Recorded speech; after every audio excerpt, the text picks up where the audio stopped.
Shalom, salam berkat dari kami untuk pendengar sekalian. Saat ini pendengar akan diberkati dengan program Hari Ini Harinya Tuhan bagian yang ke-8.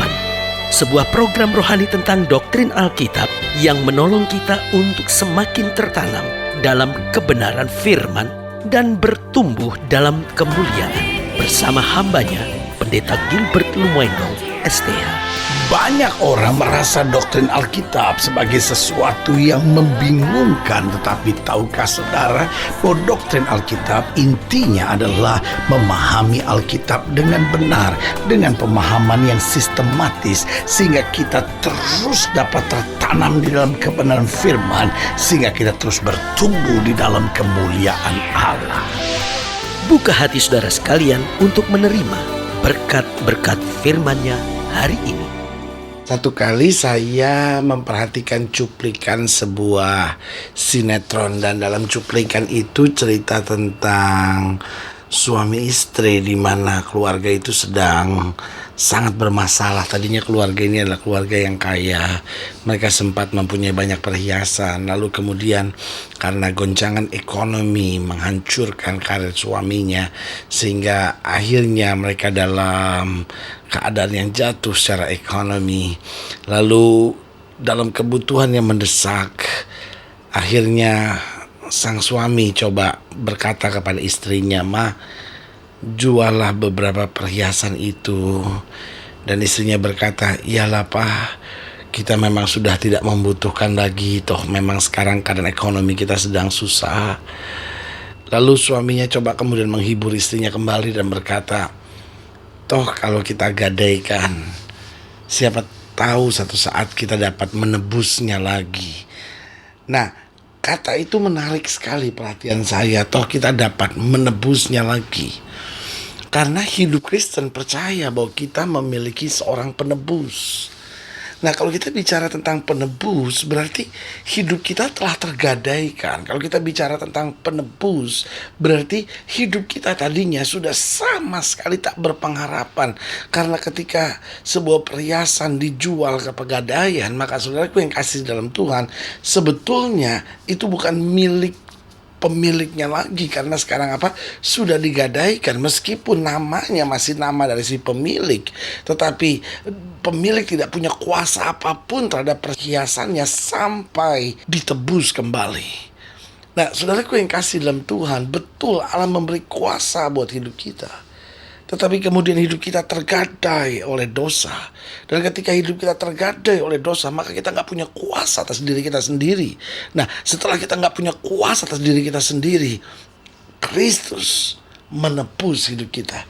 Dia curahkan darahnya buat kita, supaya kita dapat kembali mengalami kuasa itu, berjalan dalam kemuliaannya, menyadari bahwa kita memiliki seorang penebus. Inilah saatnya untuk bersorak-sorai dan berkata, "Terima kasih Tuhan, kuasa yang sempurna Bapa berikan bagiku." Haleluya. Selamat datang dalam program kita hari ini, Harinya Tuhan.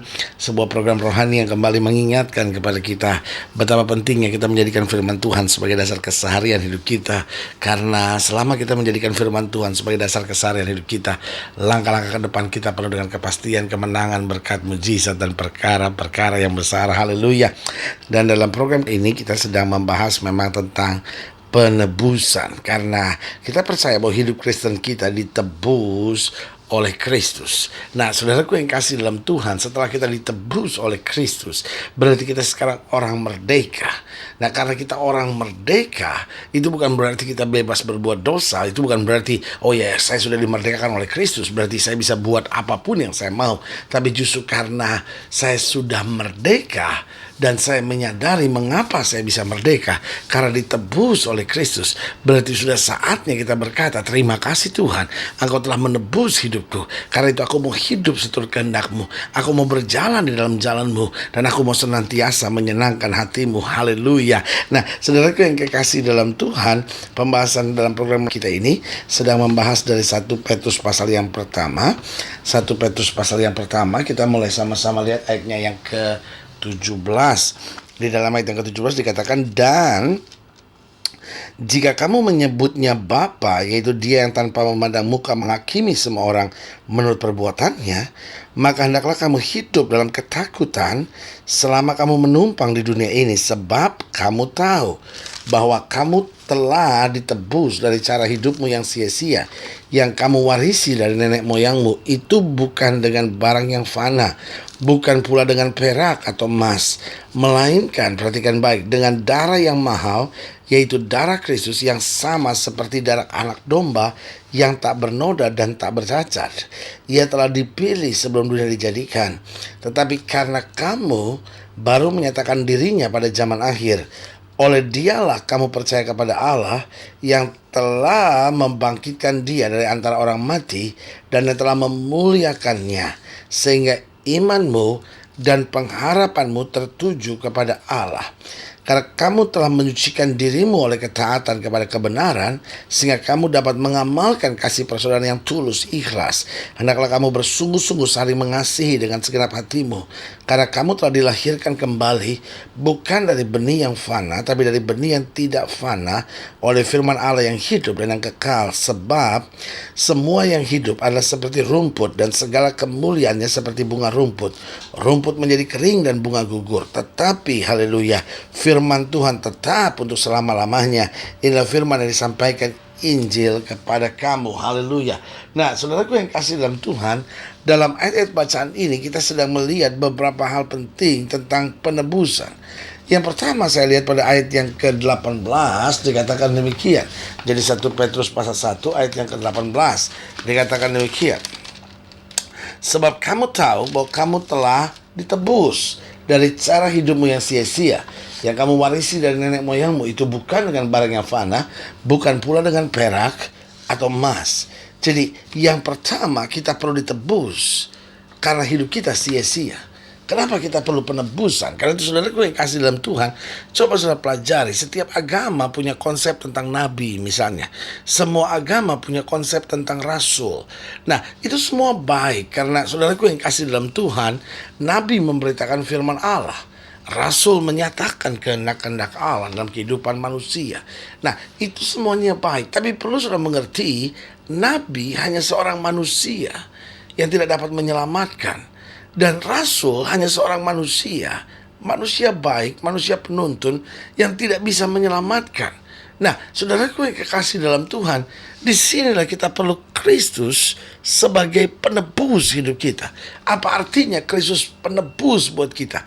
Artinya ketika kita mendengar perintah Nabi, ketika kita mendengar berita dari Rasul, untuk kita hidup baik, untuk kita hidup benar, tapi kadangkala kita gagal, kadangkala kita jauh dari kebenaran, kadangkala kita justru menyakiti hati Tuhan, maka apa yang terjadi? Kita perlu mohon ampun.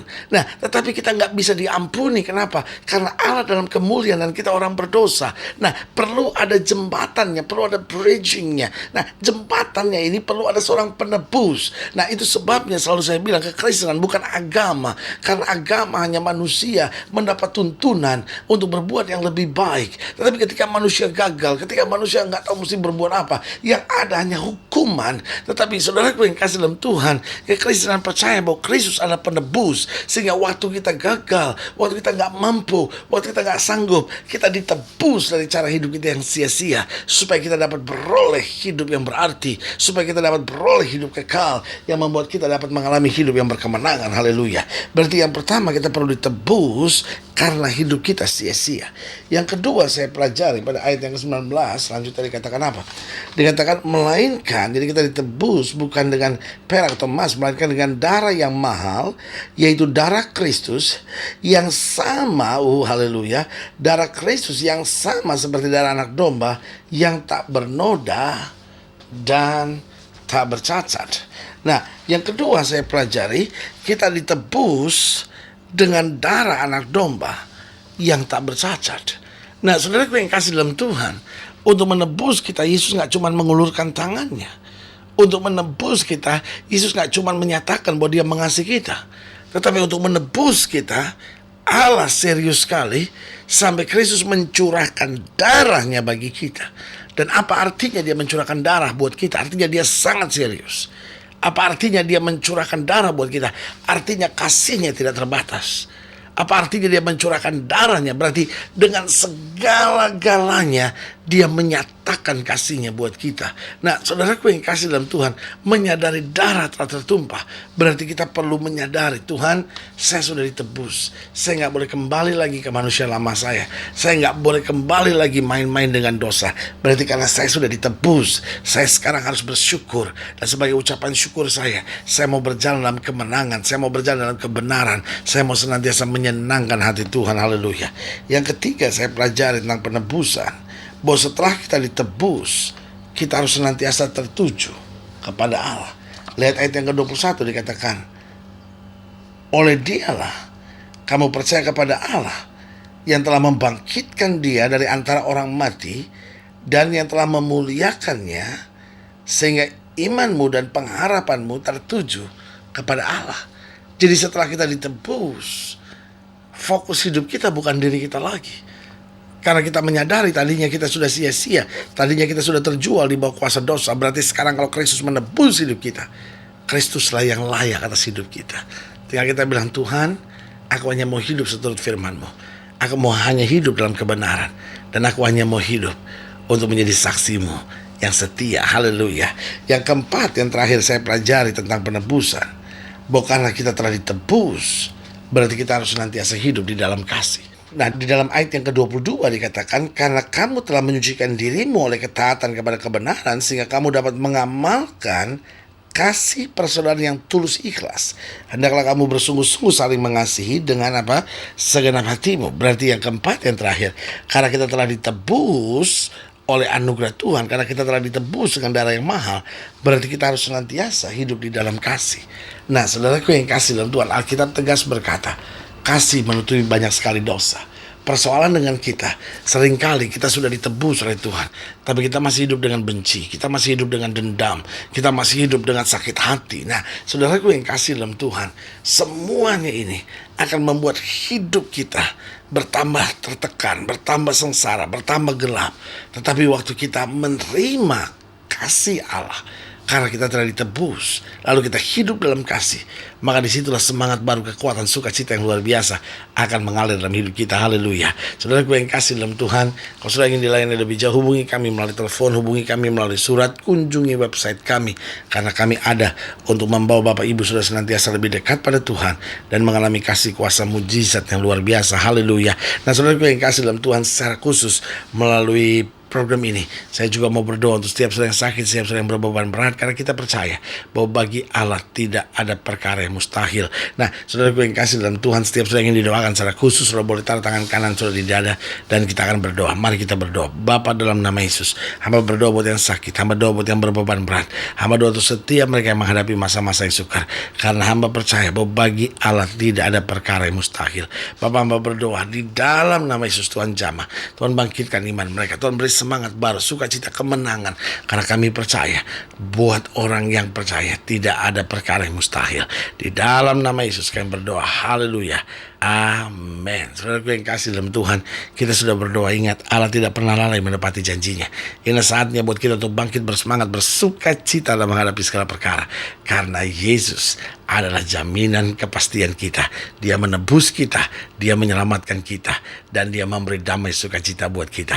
Doa saya menyertai saudara. Sampai berjumpa pada program berikut, dan jangan lupa jadikan hari ini harinya Tuhan. Haleluya.